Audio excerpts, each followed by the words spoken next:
capitalistes. Vous n'avez cessé de pousser la classe ouvrière à la misère. Et vous, communistes, vous avez cessé d'exploiter cette misère voulue par les capitalistes.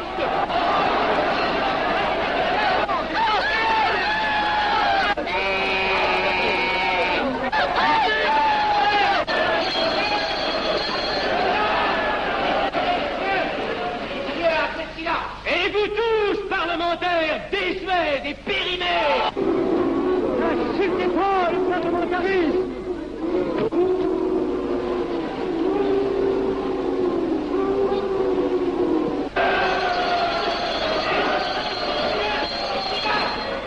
Messieurs, je vais lever la séance. Continuez, monsieur Arthur. Messieurs, je n'ai plus rien à dire. J'ai eu conscience de vous dire quelques vérités, peut-être désagréables, mais utiles. Non, ce ne sont pas quelques interruptions qui m'arrêteront. La communauté française ne se bâtira pas sur le conflit de la vieille bourgeoisie égoïste et du peuple affamé. C'est pourquoi je ne voterai pas ce projet, qui donne satisfaction au capitalisme international et serait le bon prétexte pour les communistes à accentuer nos divisions. Je ne le voterai pas. Je serai sans doute le seul à ne pas le voter, car il semble que par une étrange aberration, la Chambre tout entière soit prête, comme toujours, à trahir l'intérêt français au bénéfice de certains intérêts internationaux très particuliers.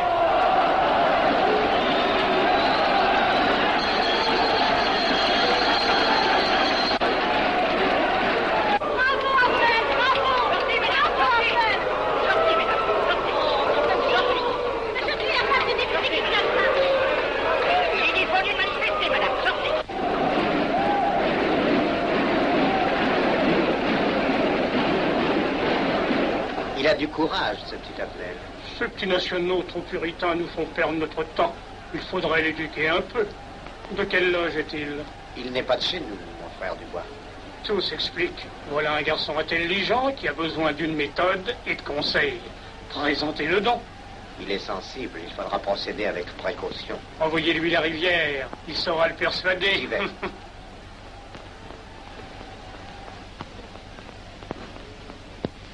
Mon cher vénérable, nous avons un service à vous demander. Enfin, dis donc, je vous suis tout dévoué. Le jeune Avenel qui vient de parler assez brillamment devrait subir les épreuves de l'initiation. La maçonnerie lui apporterait beaucoup et le disciplinerait. Ne croyez-vous pas? J'y pensais déjà. Nous allons nous en occuper activement. Alors, je suis brisé. Comment avez-vous trouvé mon discours? Excellent. Vous leur avez dit de fort bonne vérité. Ouais, ça n'a pourtant servi à rien, ils ont voté le projet. Ça ne sert jamais à rien de dire la vérité. Les gens n'aiment pas la vérité. Ils préfèrent de beaucoup les mensonges. Vous êtes cynique. Non. J'ai une certaine expérience politique, déjà ancienne. À propos, voulez-vous venir un peu avec moi? J'ai quelque chose à vous dire. Volontiers.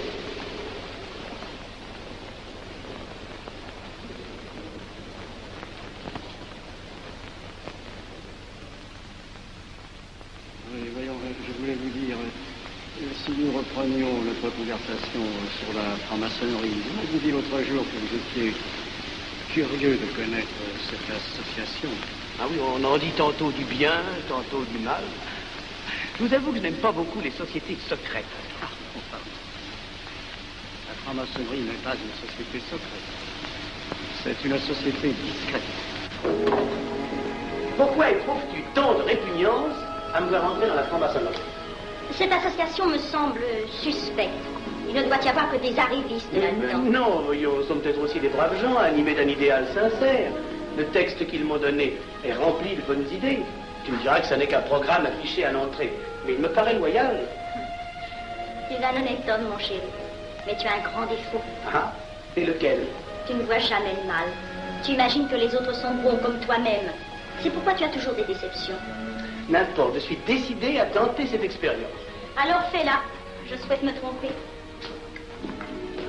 Quand dois-tu te présenter chez ces gens? Mercredi. Déjà.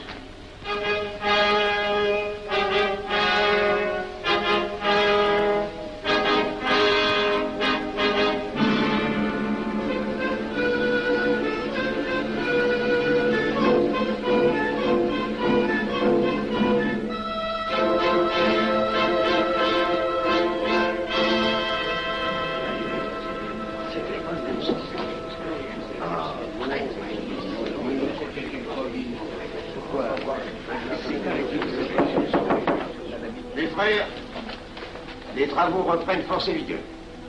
La tenue du comité a voté l'interrogatoire du profane Abdel. Nous allons lire les rapports confidentiels de nos enquêteurs. Pierre Avenel, né en 1902 à Laval, a fait sa première communion. Oh, mon frère, vous en prie. Mais déclare ne pas pratiquer régulièrement. A même cessé de fréquenter l'église. Mais s'avoue spiritualiste.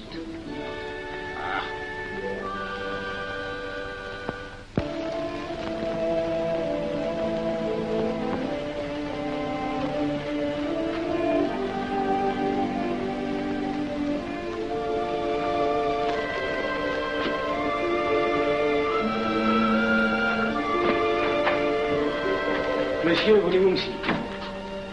Permettez-moi de vous bander les yeux. Mes frères, le profane Avenel, qui nous est recommandé par notre frère Gainsbourg, vice-président de la Chambre, est député. Cela ne nous impressionne pas. Nous devons surtout examiner ce qu'il pourra apporter à la franc-maçonnerie. Il nous faut des gens qui servent notre ordre et contribuent à sa puissance. Pour l'instant, il paraît afficher des idées nationales un peu trop absolues. Mais enfin, je voudrais vous prévenir d'une chose. Comme il est de notre intérêt de tenir en main un grand nombre de parlementaires, il vaudrait peut-être mieux ne pas lui poser des questions qui pourraient le choquer. On nous le signale comme assez sensible sur les questions spirituelles ou religieuses. Quand il aura travaillé quelque temps parmi nous, il aura évolué.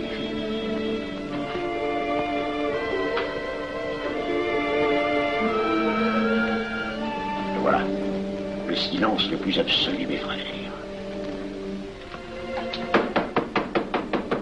Qui frappe ainsi régulièrement à la porte du temple? C'est un profane qui demande à être interrogé, vénérable maître.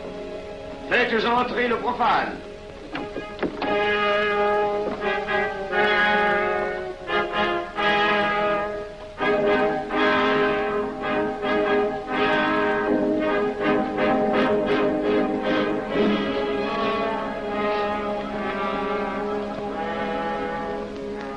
Monsieur, vous avez déclaré vouloir faire partie de la franc-maçonnerie.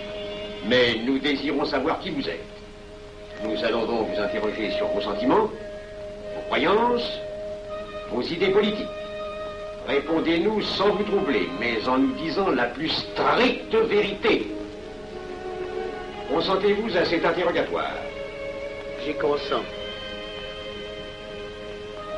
Monsieur, croyez-vous en Dieu? Et pourquoi? Vous semblez être déçu par ce premier contact avec la maçonnerie. Mais l'interrogatoire est assez pénible. J'ai dû paraître ridicule. Vous vous trompez. D'autres qui sont passés avant vous ont moins bien répondu. Vous avez été reçu avec une majorité convenable, 16 voix contre 10. Comment, j'ai eu 10 voix contre moi? Non, 2 seulement. 2.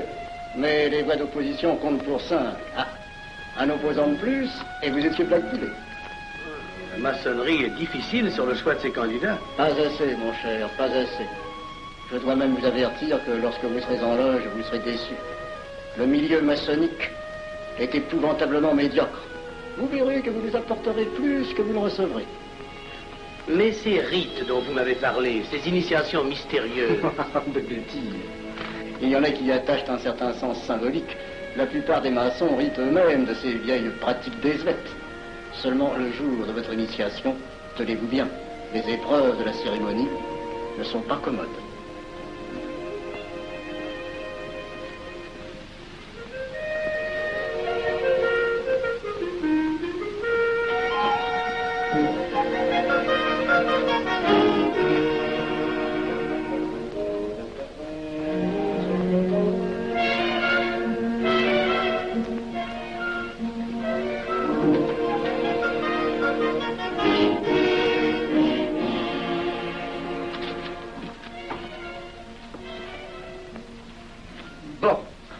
Attendez à la buvette, là.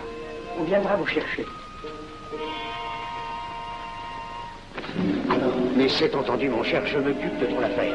Tu peux compter sur moi. C'est très Mais c'est important. entendu. Excuse-moi, la tenue va commencer, je suis un peu en retard. Viens.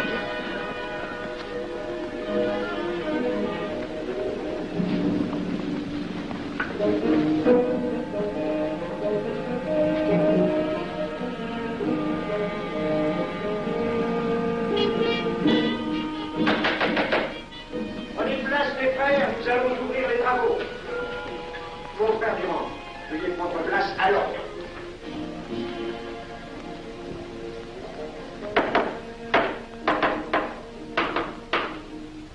Frère premier surveillant, êtes-vous franc-maçon? Mes frères me reconnaissent comme tel, vénérable maître. Frère second surveillant, quel âge avez-vous? 3 ans, vénérable maître. Frère premier surveillant, quel est le premier devoir d'un surveillant en loge? Vénérable maître, c'est de s'assurer que le temple est couvert. Veuillez vous en faire assurer par le frère couvreur.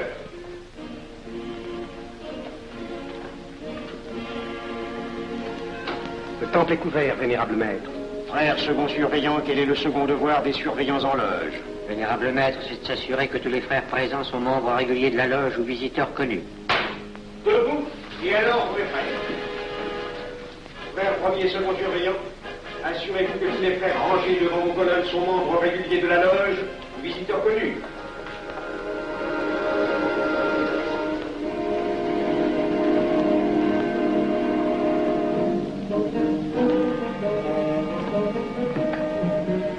Vénérable maître, les frères qui décorent l'une et l'autre colonne sont membres réguliers de la loge ou visiteurs connus.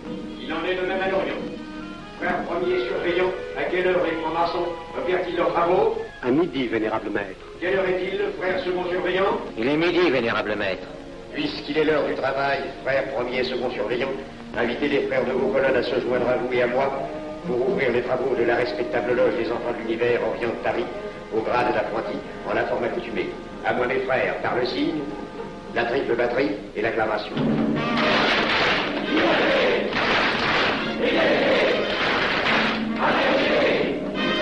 Prenez place, mes frères, les travaux sont ouverts. Mes frères, l'ordre du jour appelle l'initiation du profane Avenel. L'atelier a voté dans une précédente tenue la mission du dit profane. Nous allons donc ce soir le recevoir solennellement. Mon frère couvreur, veuillez aller chercher le profane Avenel qui a écrit son testament philosophique dans le cabinet de réflexion.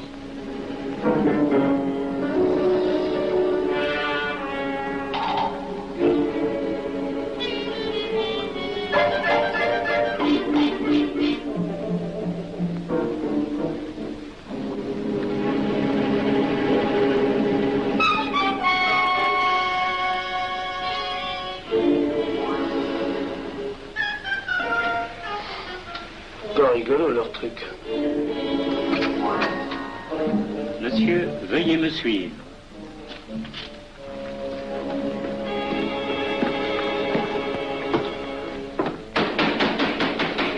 Qui frappe ainsi régulièrement à la porte du temple?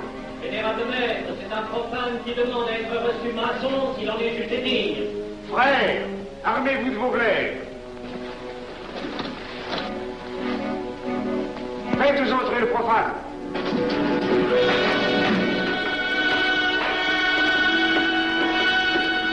Laissez-vous, monsieur.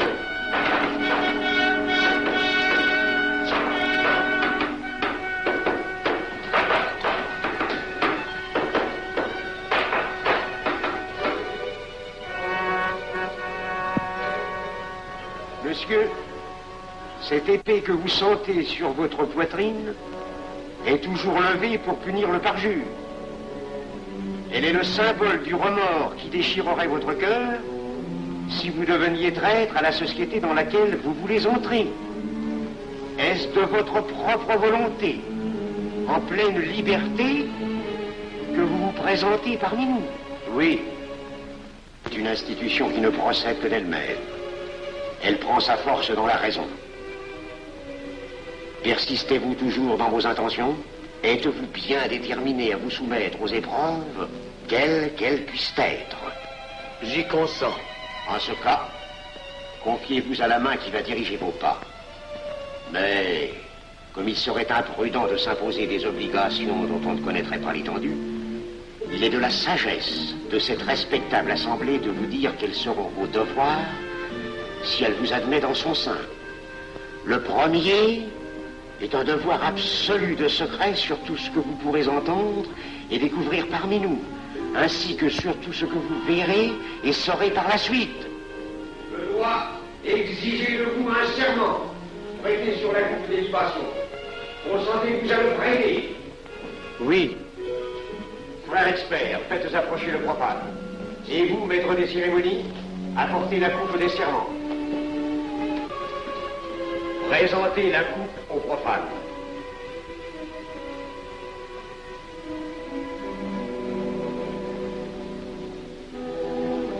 Prononcez avec moi le serment.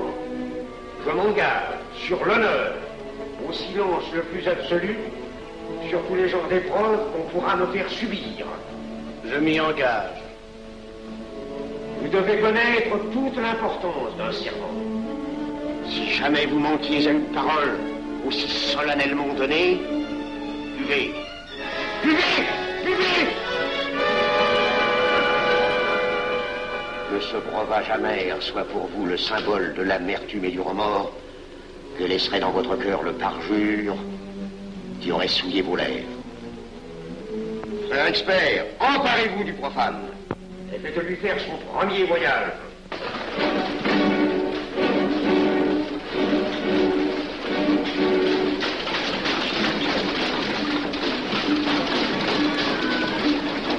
Voilà, c'est un profane qui demande à être reçu maçon. Comment ose-t-il l'espérer? C'est qu'il est libre et de bonne mœurs. Puisqu'il en est ainsi, qu'il passe.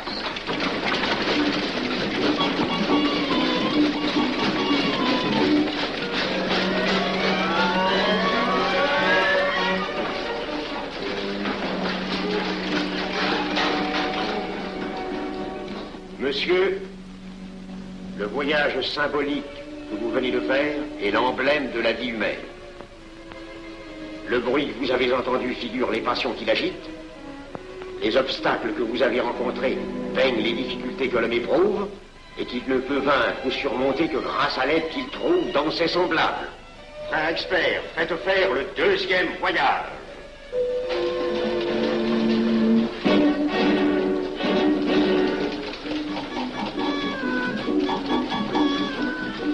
Qui va là?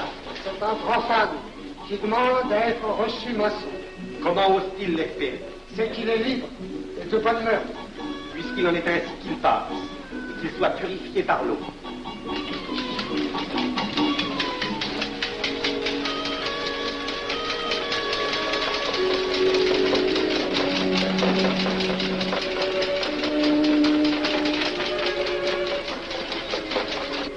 Monsieur, nous avons procédé à l'épreuve de l'eau qui représente l'épuration de votre esprit naissant à la vie maçonnique. Votre cœur doit être limpide comme l'eau pure. Frère expert, faites faire le troisième voyage.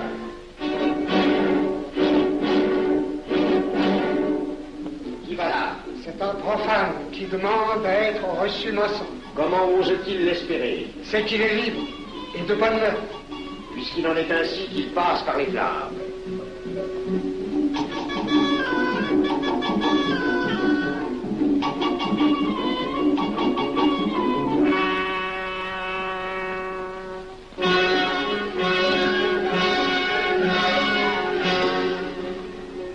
Monsieur, les flammes dont vous avez été environné ont achevé vos épreuves.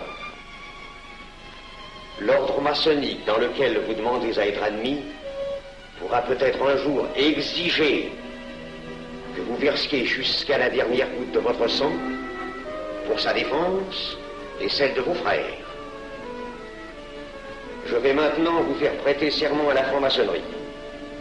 Frère expert, amenez le profane à l'autel. Les frères, debout, à l'ordre et glaive aux mains.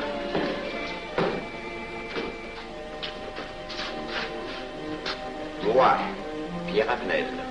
Moi, Pierre Avenel. De ma propre et libre volonté. De ma propre et libre volonté. En présence de cette respectable assemblée de maçons En présence de cette respectable assemblée de maçons, je jure et promets solennellement, je jure et promets solennellement de ne jamais révéler aucun des mystères de la franc-maçonnerie qui vont m'être confiés. De ne jamais révéler aucun des mystères de la franc-maçonnerie qui vont m'être confiés. Quelle idée saugrenue ton mari a-t-il de se faire recevoir franc-maçon? Je lui ai déconseillé tant que j'ai pu, mais tu sais comme il est entêté. Il va se trouver dans un milieu d'arrivistes si médiocre. On l'a pourtant bien prévenu. Pourvu qu'il ne lui arrive rien. Il y a tant d'histoires qui courent sur le compte de ces sociétés secrètes. Ne t'inquiète pas, Pierre. Il saura se tirer d'un mauvais pas. Prudent. Pas assez. Monsieur, le serment que vous venez de prêter ne vous donne-t-il aucune inquiétude? Consentez-vous à le renouveler lorsque vous aurez reçu la lumière? Je le renouvellerai. Mes frères, nous allons donner la lumière aux profanes. Frère couvreur, préparez-vous à accomplir votre office. Que la lumière lui soit donnée à mon 3e coup de maguet.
Ces glaives que vous voyez tourner vers vous vous annoncent que tous les maçons voleront à votre secours si vous respectez et si vous observez nos lois. Mais ils vous annoncent aussi que si vous trahissez votre serment, vous n'échapperez pas à la vengeance de tous les frères répandus sur la surface du globe et qui ont juré de punir le parjure. Le jurez-vous, mes frères? Nous le jurons.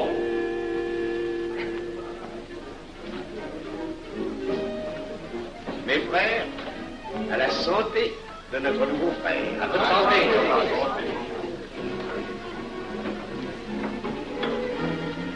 Mon très cher frère, qu'est-ce que vous pensez de cette soirée? Eh bien, c'est curieux. Cette cérémonie est très impressionnante. Mon cher frère, pourrais-je vous laisser ma carte au cas où vous auriez besoin de service? Je vends de tout, de la bonneterie, des chaussures, du savon à des prix invraisemblables. Tu permets, mon cher Lévi-Stein? Je t'en prie. Mon frère Avenel, nous allons bientôt vous mettre à contribution.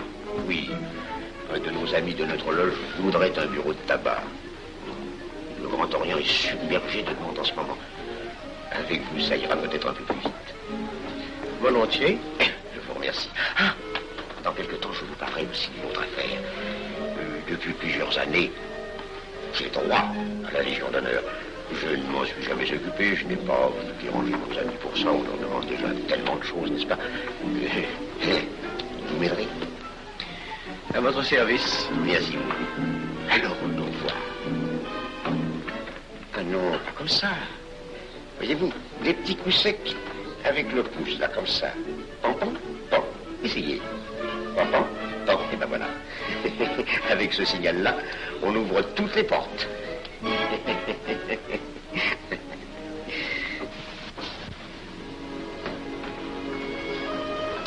Alors, content? Bon. Tu as l'air contrarié. Oh non. Déjà déçu? Pas encore. Tu me raconteras la séance. Ah, j'ai juré de ne rien dire. Même à moi? Écoute, c'était pas ridicule. C'était étrange.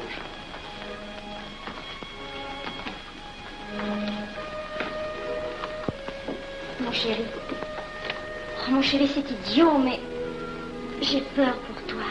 Qu'est-ce que tu veux qu'il m'arrive? Oh, mon grand.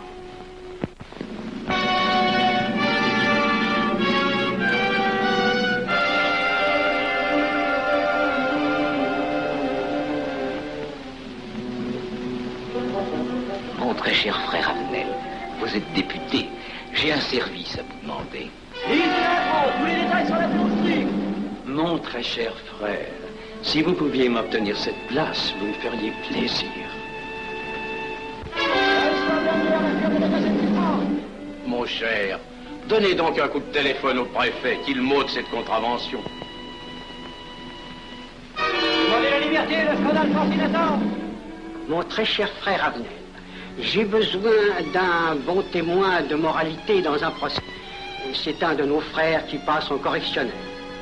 Il est bien un peu coupable, mais avec un peu d'appui. Et pour manifester cette solidarité maçonnique, je suis sûr que vous voudrez bien vivre. L'arrestation du banquier Charles Lévy. Le crime des banques coopératives. Un nouveau scandale financier. Il faut l'exclure, c'est une fripouille. Oui, évidemment, c'est une fripouille, mais puisque personne ne le sait, nous pouvons le garder parmi nous. Non. Mais je comprends très bien vos réactions, mon cher Abnel. Mais tenez, je vais vous citer un exemple. J'ai vécu pendant 20 ans en maçonnerie avec un frère que je considérais comme un escroc. Ben, je n'ai rien dit, parce que c'était un excellent maçon. Nous ne sommes pas du même avis.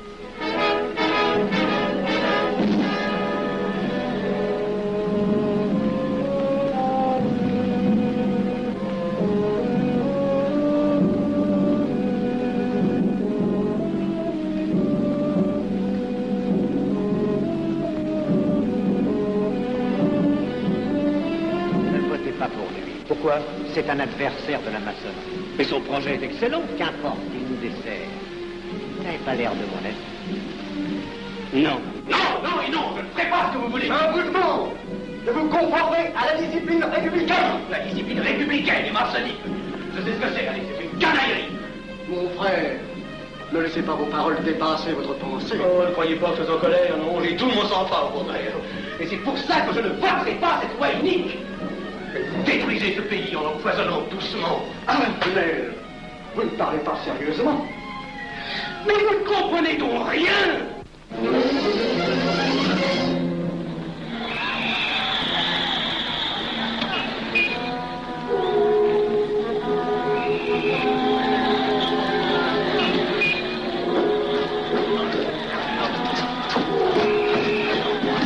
Que se passe-t-il? Regardez. Mais calmez-vous, mon vieux. Ce n'est rien. Rien.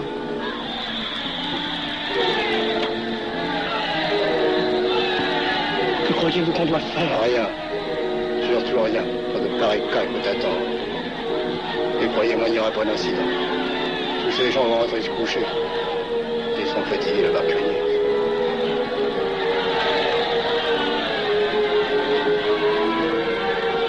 Qu'en pensez-vous, Abnel? Je voudrais être avec eux, place de la Concorde. Vous ne parlez pas sérieusement? J'ai pas envie de rire.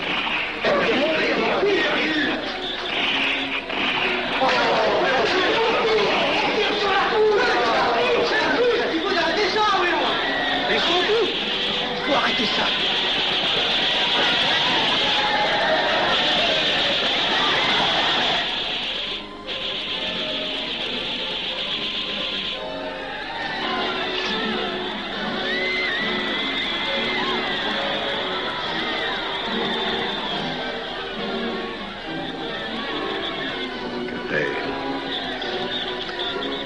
Trop tard. On tire encore. Coup de feu.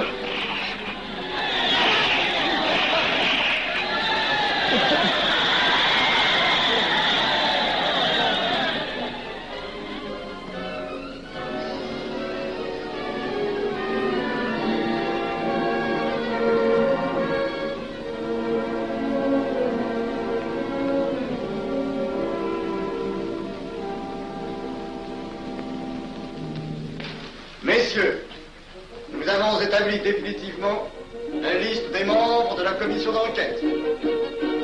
Tout le monde est bien d'accord pour la soumettre au vote de la Chambre. Pas d'objection? Le projet est accepté à l'unanimité. La séance est levée.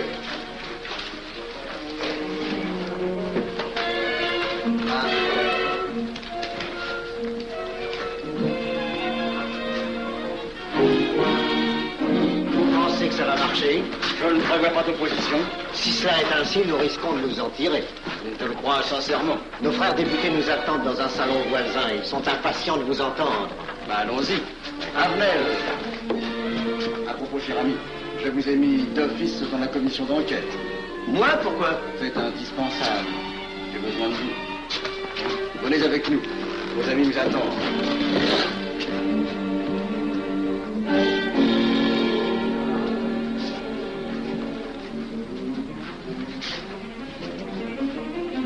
Mes frères, puisque nous sommes entre nous, je puis vous dire bien confidentiellement que nous allons traverser ces événements graves sans trop de dommages.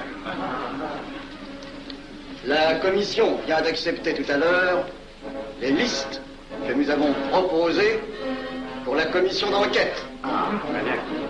Beaucoup de nos adversaires en font partie, mais dans l'ensemble, les maçons sont encore en majorité.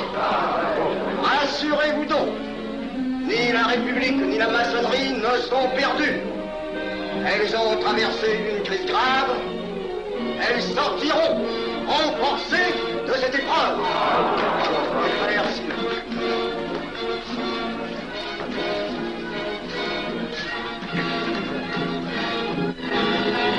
Demandez l'anti-Macron, le scandale de la commission d'enquête. Demandez l'anti-Macron, le scandale de la commission d'enquête. Vous me demanderez successivement le Quai d'Orsay, la Banque de France, l'état-major, le secrétaire général du Parti radical socialiste, le temps et les usines d'aviation Guerlain. Bien, monsieur.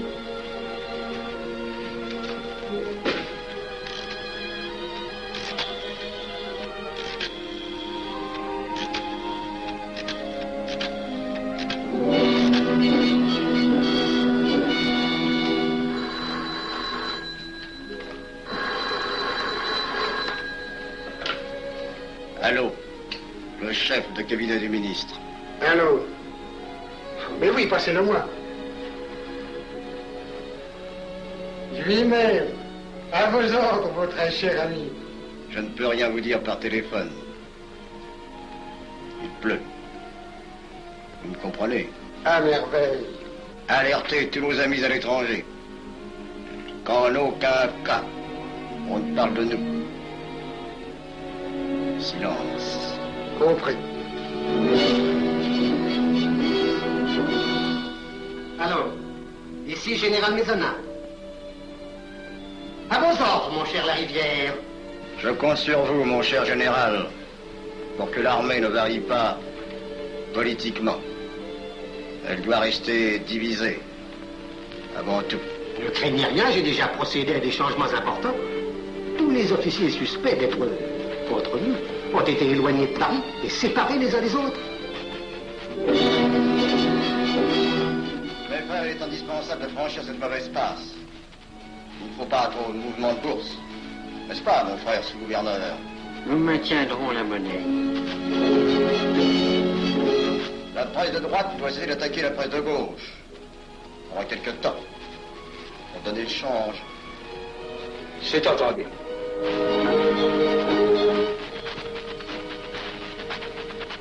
Les partis de gauche doivent faire entente avec ceux du centre. Et ceux de l'extrême gauche. De la sorte, nous contrôlons le peuple. Le populaire. Mieux. Front populaire. Bien. Quant à vous, mon cher Garlet, j'ai reçu ce matin une communication de l'étranger. On nous demande d'envoyer immédiatement du matériel d'aviation en Espagne. Moyennant quoi nous aurons tous les appuis politiques nécessaires. Même nos prototypes. Surtout nos prototypes. Ne croyez-vous pas que ce serait dangereux pour notre défense nationale? Faites ce que je vous dis.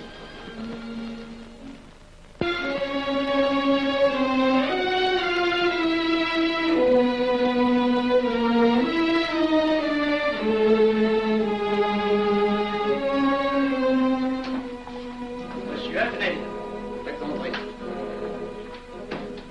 Ah, bonjour, cher ami. Comment on va? Bien, merci. Ah, je vous ai fait appeler. Que se passe-t-il? On ne nous voit plus. Vous le boudez? Oh non. Cigarette. Non, merci. Dites-moi, pourquoi avez-vous refusé de faire partie de la commission d'enquête? Oh, j'ai beaucoup de travail en ce moment et je fais déjà partie d'autres commissions. Avenel, répondez-moi franchement. Ce n'est pas parce que nous avons eu l'autre jour une petite discussion bien fraternelle? Eh bien, justement, si. Je voudrais vous parler de la franc-maçonnerie. Ah, mais bien, voyons, mais bien entendu. Asseyez-vous. Ah. Alors? Ah. Je vous écoute. Eh bien, voilà, vous avez été mon présentateur, je vous dois une explication. Je suis décidé à déposer ma démission. Vous avez l'air d'avoir été déçu par la maçonnerie. Au pire, choqué. Pourquoi? Mais confessez-vous, mon vieux. Vous ne serez pas le premier maçon qui m'aura ouvert son cœur. Qu'est-ce qu'on vous a fait? Mais à moi, personnellement, rien. Mais je trouve ce milieu maçonnique... pourri d'arrivistes écœurants. Je vous l'accorde. Ah, je ne vous le fais pas dire. Oh, croyez-vous que je sois dupe? Alors, je ne comprends pas. Tant de vertus affichées sur le programme à la porte. Tant de mystères à l'intérieur pour ne cacher que ces petites combines, ces appétits de comitard. Je m'attendais à trouver des hommes dévoués, sinon supérieurs. Au lieu de ça, je n'ai rencontré que des quémandeurs de bureaux de tabac ou de décoration, ou alors des fripouilles qui cherchaient à m'utiliser pour échapper à des condamnations. En dehors d'eux, des phraseurs, des sectaires, ignorant tout, ne connaissant rien de l'histoire de leur pays, rien de l'histoire du monde, rien de la politique, rien de la philosophie, rien. Ah, des cerveaux vides, mais des dents longues et des langues folles. Et c'est cela qui gouverne la France. Quel grade avez-vous maintenant? J'ai été initié à la maîtrise il y a peu de temps. Eh bien, si vous avez le courage de vivre encore quelques années dans la médiocrité des ateliers bleus, vous passerez ensuite aux ateliers supérieurs. C'est mieux? C'est autre chose. Voyons, vous êtes 33e, n'est-ce pas? C'est le grade le plus haut dans la maçonnerie. Mon petit Avenel, je vais vous révéler, quoique je ne le doive pas, ces fameux secrets maçonniques dont on fait tant de mystères. En maçonnerie, on cache tout aux petites gens. En bas, vous ne savez rien. En haut, vous commencez à voir un peu plus clair dans le jeu mondial. Moi-même, je ne suis pas totalement éclairé sur les intentions des dirigeants de notre ordre. Et quand je dis dirigeants, je me trompe. Il n'y a pas de chef chez nous. Il n'y a que des exécutants. Je suis un pion sur un échiquier, j'accomplis une fonction. Je reçois des messages. J'obéis. Je transmets. J'agis. Mais qui dirige?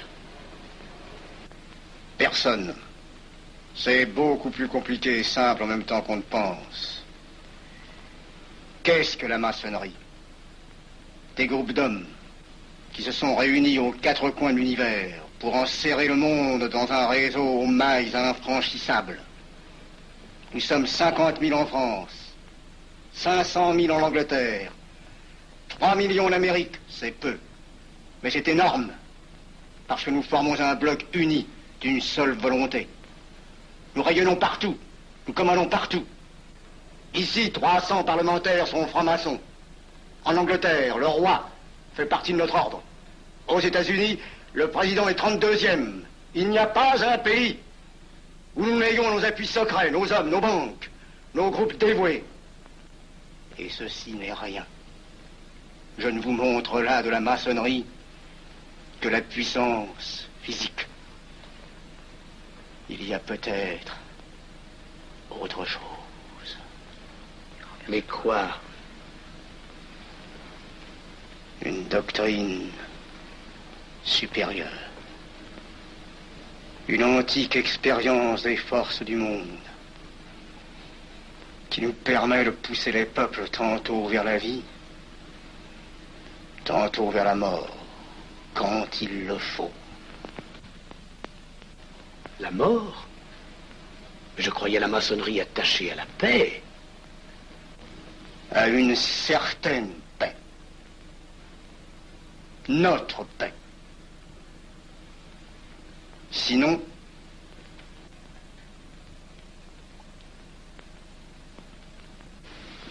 alors,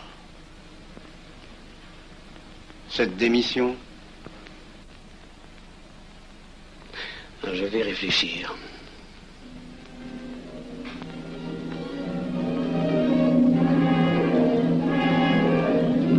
Alors, il n'y a qu'une solution, la guerre. Pour réussir à déclencher la guerre, la maçonnerie a besoin de tous ces hommes. Sur combien de voix pouvons-nous compter à la Chambre? Nos frères parlementaires sont à peu près tous sûrs. Sauf un que j'oserais nommer, car il fait partie de notre loge. Qui donc? Avner.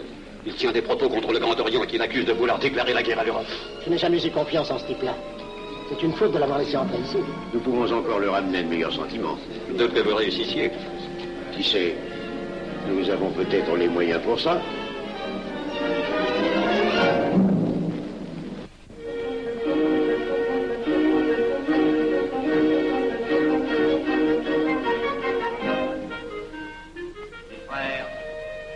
L'aviation allemande n'a pas d'appareil.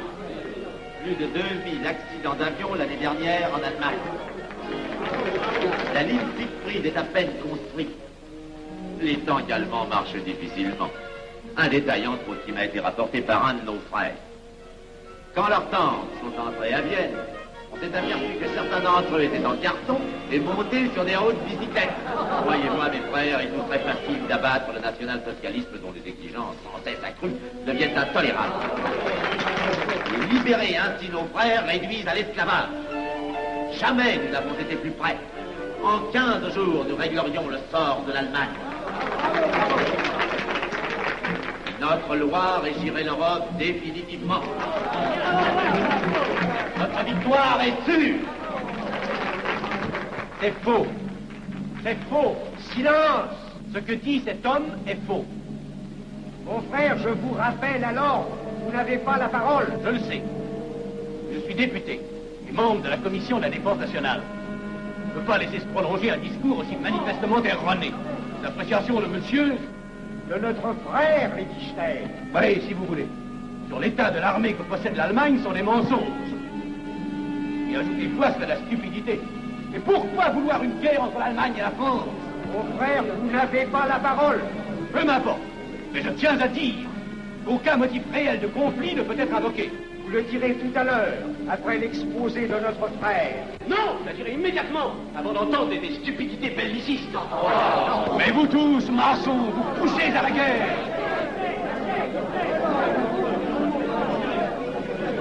Pour que ce pays soit gouverné par vos lois, par les Juifs, et la maçonnerie surtout.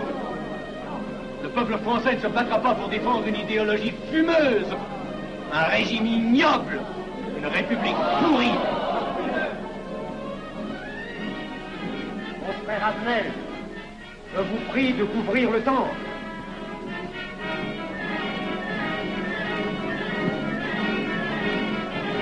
Vous êtes tous des menteurs et des faussaires. Tout chez vous n'est qu'une sinistre comédie.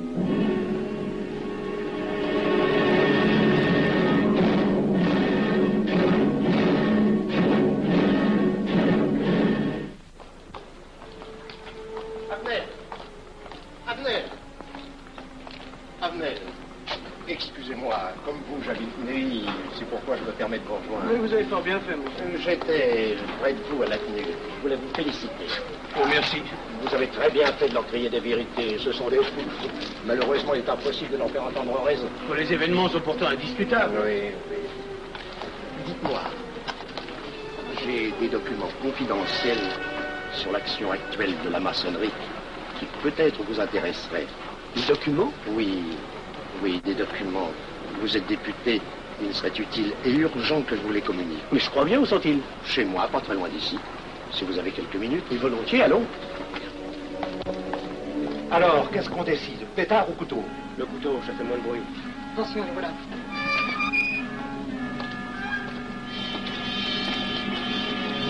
Un instant, je vais voir ce que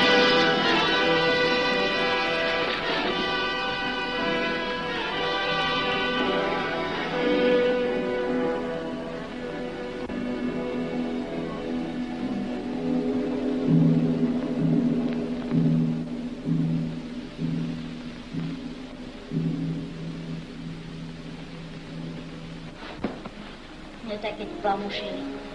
Tu guériras vite. Le docteur a dit maintenant que tu étais sauvé, à condition d'être sage.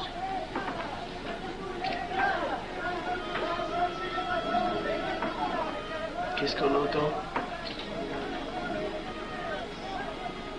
C'est la mobilisation générale, mon chéri. Quoi, la mobilisation? Ne t'agite pas, je t'en supplie. Je n'aurais pas dû te le dire, mon Dieu.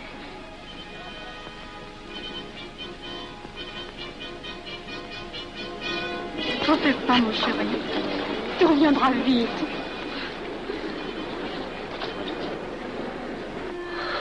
Les brutes. Ils sont arrivés. Ils ont réussi à déclencher leur guerre. Ne bouge pas. Tes plaies sont à peine fermées. Si j'étais pas tombé sous les coups de ces criminels, j'aurais peut-être pu arrêter ça. Mais non, tu n'aurais rien pu empêcher, mon chéri. Ces hommes sont plus forts que toi. Ils ne t'auraient pas manqué.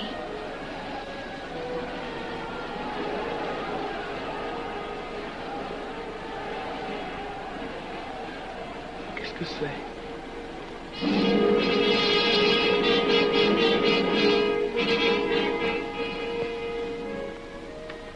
Les malheureux.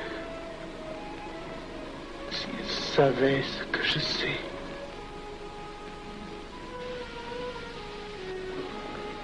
Mes frères, nous pouvons affirmer en toute sérénité que la franc-maçonnerie universelle a présentement atteint son but.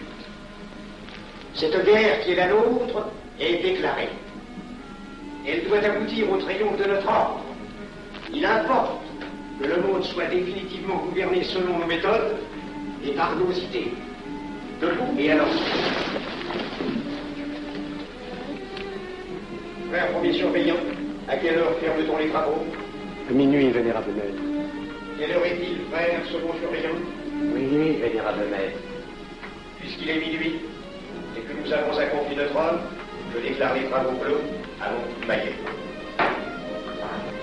Retirons-nous en paix, mes frères, sous la loi du silence.